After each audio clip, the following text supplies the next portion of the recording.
In section 7.8 here, we're going to consider what are called improper integrals.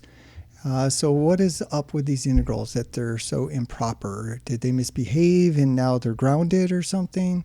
Well, there's some kind of crazy stuff going on with these integrals that you think you shouldn't be able to do, but we're going to do. So the first type of improper integral, called type 1, is where you have an infinite interval. So we want to be able to find the integral from 1 to infinity of 1 over x squared dx. So here's our graph of 1 over x squared. And let's look graphically at what we want to find. So remember that the definite integral here is area. So we want the area from 1 out to infinity.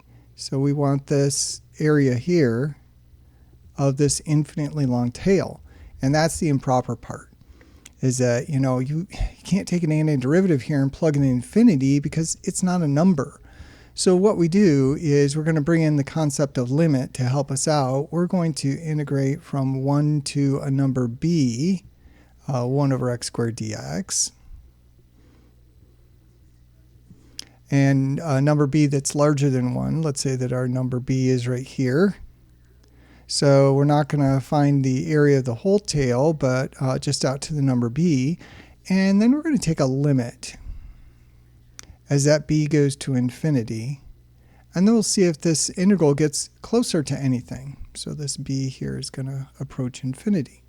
So that's how we handle the issue of having an infinite interval and finding the area of that infinitely long tail.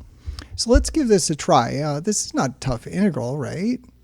So it'll be limit as b goes to infinity, integral 1 to b, and that's x to the negative 2 power, right? And so we can use a power rule on that. So this will be limit b goes to infinity. And then our antiderivative there, this will be x to the negative 1 divided by negative 1. And we are going to evaluate that from 1 to b. And then take a limit. So let's see here. The x to the negative 1 will come down as an x. The negative we can actually factor out of the limit as long as our limit exists. So this will be negative limit b goes to infinity. And then x to the negative 1 is 1 over x. We're evaluating from 1 to b. So this will be negative limit b goes to infinity. And then plug our b in. So we get 1 over b minus, plug in the 1 over 1. Like so. And then as b goes to infinity, the 1 over b here will approach 0. So this will be negative of 0 minus 1. So double negative there, negative of negative 1, positive 1.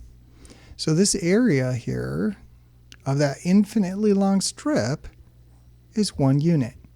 Well, that's pretty cool. It's infinitely long, but it's got a finite area. So that means that if you got a bucket of paint, you can paint that area. You've got enough paint to paint that area.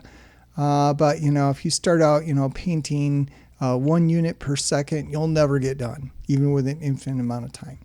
So that kind of blows some brain cells. But that's the improper part, at least one version of improper.